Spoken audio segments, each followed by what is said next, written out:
Assalamualaikum warahmatullahi wabarakatuh. Perkenalkan, nama saya Muhammad Fikri Istakomali. Saya dari Pendidikan Agama Islam Universitas Islam 45 Bekasi.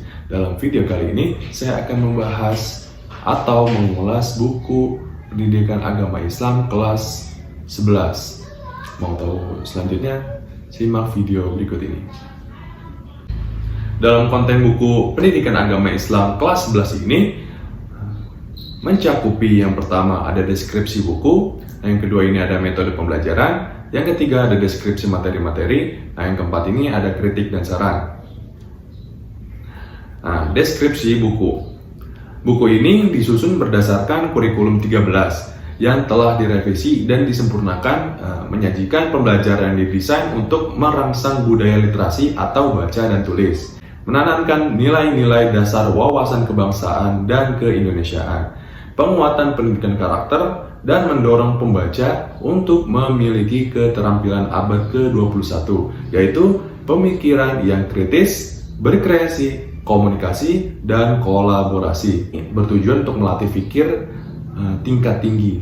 Nah, dalam buku ini yang berjudul Buku Paket Pendidikan Agama Islam dan Budi Pekerti SMA kelas 11 yang ditulis oleh Dr. Andes Haji Abdurrahman dan Heri Nugroho dan diterbitkan di Direktorat Jenderal Pendidikan Islam Kementerian Agama Islam RI, tahun terbit 2019, jumlah halaman 334, dan buku ini memiliki 9 tur yang berisi tentang, yang pertama ada Ayo Kita Belajar Al-Quran, nah yang kedua ini ada infografis, yang ketiga ada tadabbur, yang keempat ada wawasan Islami, yang kelima penerapan karakter, nah yang keenam ini ada filosof, nah yang terakhir ini adalah penilaian.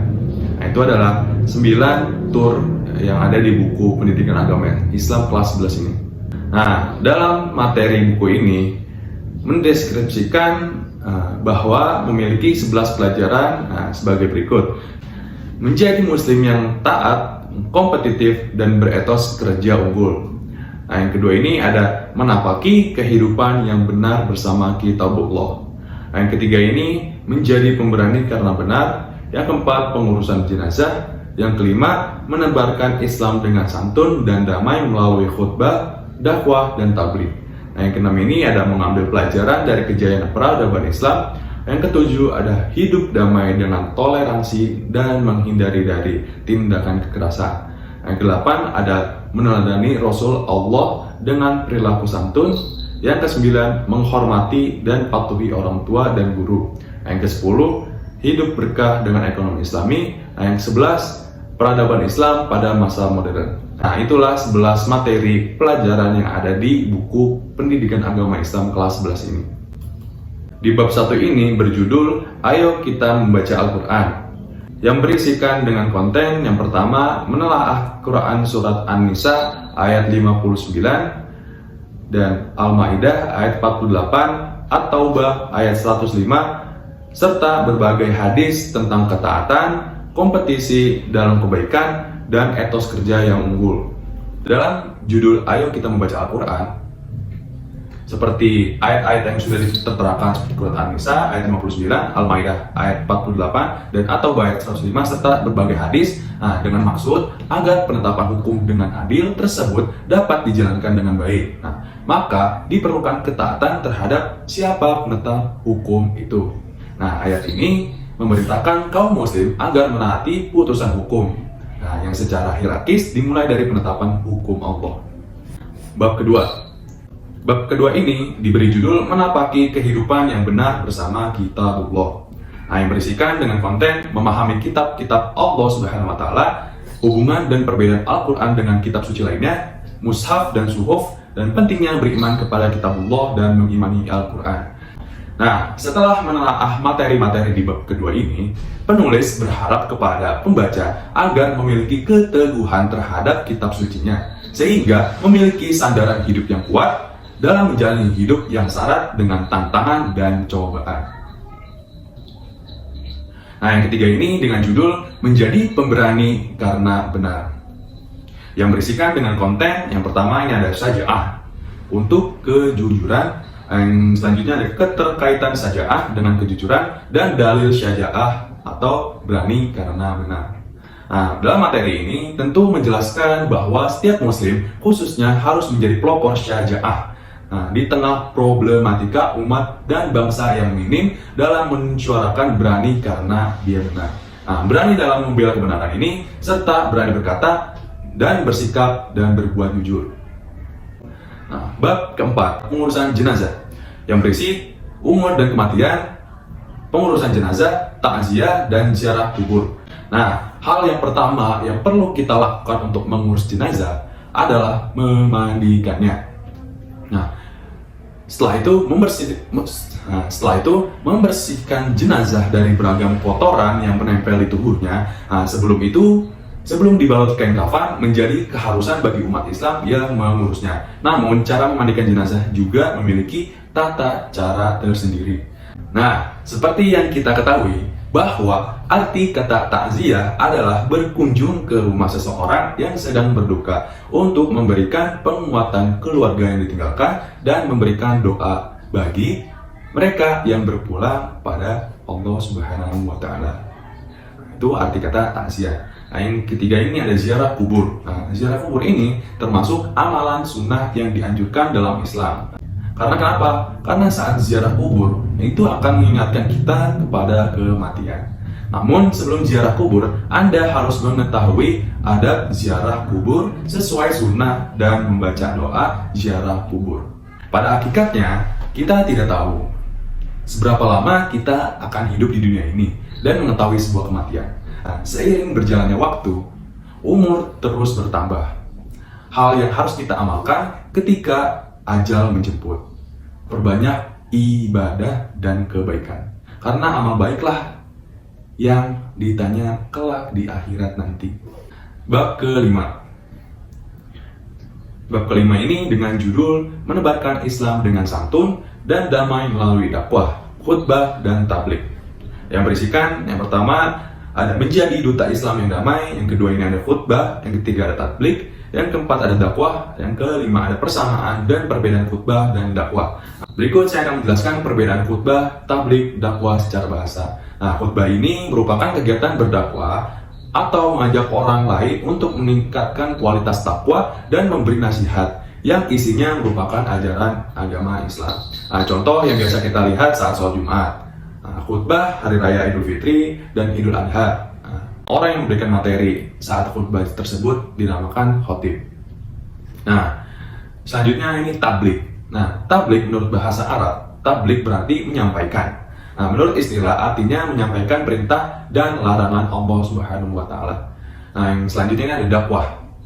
Dakwah dalam bahasa Arab berarti mengajak atau menyeru. Menurut istilah, dakwah merupakan mengajak manusia untuk mengikuti kebenaran berdasarkan Al-Quran dan hadis. Nah, persamaan antara khutbah, dakwah, dan tablik ini adalah ketiganya merupakan kegiatan yang disampaikan secara lisan untuk menyerukan dan mengajak orang untuk berbuat kebaikan mengenai ajaran yang sesuai dengan ajaran agama Islam. Nah, bab keenam, mengambil pelajaran dari kejayaan peradaban Islam. Nah, yang berisikan dengan konten yang pertama ada lahirnya Islam dan munculnya peradaban baru. Yang kedua ini ada faktor pendorong kemajuan Islam. Yang ketiga ada tumbuh kembangnya beragam ilmu. Yang keempat ada pusat-pusat peradaban Islam pada abad pertengahan. Yang kelima ada pengaruh peradaban Islam abad pertengahan terhadap kemajuan di Eropa. Tujuh ini ada menunjukkan perilaku sebagai cermin menghayati Islam di masa kejayaan. Baik, nah dalam ulasan materi ke-6 ini ya, tak salah dong bila peradaban Islam dianggap sebagai salah satu peradaban yang paling besar pengaruhnya di dunia ini. Bahkan hingga kini berbagai jenis peradaban Islam itu masih dapat disaksikan di sejumlah negara bekas kekuasaan Islam terdahulu. Nah, misalnya seperti Baghdad, Irak, Andalusia atau Spanyol ya, Fatimiyah atau Mesir, dan Ottoman atau Turki. Nah, dari dalam Islam, perkembangan kebudayaan dan peradaban Islam itu tersendiri, ini bersumber langsung dari Al-Quran dan As-Sunnah yang mempunyai kekuatan yang sangat luar biasa. Sedangkan dari luar Islam, peradaban Islam itu berkembang disebabkan proses penyebaran Islam yang dilandaskan dengan semangat persatuan, perkembangan ilmu pengetahuan, dan perluasan daerah Islam. Kemudian, Dalam praktiknya, seiring dengan makin luasnya wilayah kekuasaan Islam, gesekan atau kebudayaan masyarakat setempat memengaruhi umat Islam untuk mengadopsi dan mewarnai peradaban lokal yang disesuaikan dengan ajaran Islam. Dari proses semacam inilah peradaban Islam terus berkembang dari peradaban kebudayaan, bangunan, bahasa, adat istiadat, hingga pada ilmu pengetahuan. Selanjutnya bab ke-7 yang berjudulkan dengan hidup damai dengan toleransi dan menghindari dari tindakan kekerasan. Yang berisikan menelaah Quran Surat Yunus ayat 40-41, Al-Maidah ayat 32, dan mengartikan Quran Surat Al-Maidah ayat 32 dan tafsir Al-Maidah ayat 32.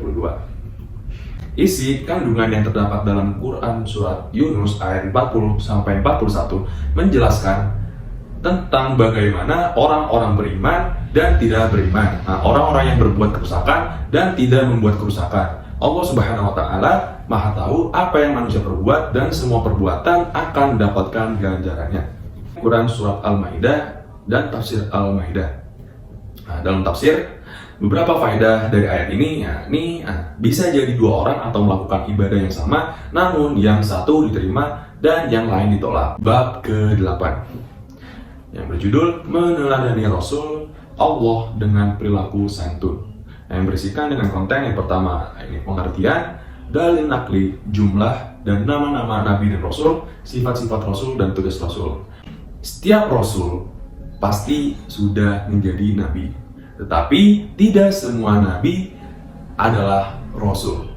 Artinya nabi adalah manusia yang diberi wahyu oleh Allah Subhanahu wa Ta'ala, tetapi tidak wajib disampaikan kepada umatnya. Sementara rasul adalah seseorang yang mendapatkan wahyu dari Allah Subhanahu wa Ta'ala dan wajib menyampaikan kepada umatnya. Allah Subhanahu wa Ta'ala berfirman dalam surat An-Nisa ayat 164, yang artinya, dan kami telah mengutus rasul-rasul yang sungguh telah kami kisahkan tentang mereka kepadamu terdahulu, dan rasul-rasul yang tidak kami kisahkan tentang mereka kepadamu, dan Allah telah berbicara kepada Musa dengan langsung. Quran Surat An-Nisa ayat 164. Berikut ini ada 25 nama-nama Nabi dan Rasul. Yang pertama ada Nabi Adam alaihissalam. Yang kedua ada Nabi Idris alaihissalam. Yang ketiga ada Nabi Nuh alaihissalam. Yang keempat ada Nabi Hud alaihissalam. Yang kelima ada Nabi Soleh alaihissalam. Yang keenam ada Nabi Ibrahim alaihissalam. Yang ketujuh ada Nabi Lut alaihissalam. Yang kedelapan ada Nabi Ismail alaihissalam. Yang kesembilan ada Nabi Ishak alaihissalam. Yang kesepuluh ada Nabi Yakub alaihissalam. Yang kesebelas ada Nabi Yusuf alaihissalam. Yang ke-12 ada Nabi Ayub alaihissalam. Yang ke-13 ada Nabi Syuaib alaihissalam. Yang ke-14 ada Nabi Musa alaihissalam. Yang ke-15 ada Nabi Harun alaihissalam. Yang ke-16 ada Nabi Zulkifli alaihissalam. Yang ke-17 ada Nabi Daud alaihissalam. Yang ke-18 ada Nabi Sulaiman alaihissalam. Yang ke-19 ada Nabi Ilyas alaihissalam. Yang ke-20 ada Nabi Ilyasa alaihissalam. Yang ke-21 ada Nabi Yunus alaihissalam. Yang ke-22 ada Nabi Zakaria alaihissalam. Yang ke-23 ada Nabi Yahya alaihissalam. Yang ke-24 ada Nabi Isa alaihissalam. Yang terakhir yaitu Nabi Muhammad SAW. Itulah 25 nama-nama Nabi dan Rasul. Itulah materi pelajaran yang ada di buku Pendidikan Agama Islam kelas 11. Menurut saya, buku ini sangat cocok untuk mengulas pelajaran Islam untuk SMA kelas 11 ya. Tentunya bahasanya yang dipakai dengan buku ini sangat mudah dimengerti, bahkan saya sendiri pun memahami dan dari detail, dan tentunya ada 9 tur yang memudahkan pembaca untuk mempelajari buku ini tersebut. Buku ini juga tentu sangat memenuhi kebutuhan murid terhadap buku teks sebagai bahan pembelajaran di sekolah. Konten-konten yang dituangkan di dalam buku ini pun mampu mengembangkan daya kritis, kreativitas, dan sikap peserta didik bagi pembacanya tersendiri. Baik, cukup sekian dari saya. Mohon maaf bila ada kesalahan kata atau tutur kata yang tidak mengenakan bagi kalian. Mohon dimaafkan. Bila ada kekurangan, billahi taufiq wal hidayah. Assalamualaikum warahmatullahi wabarakatuh.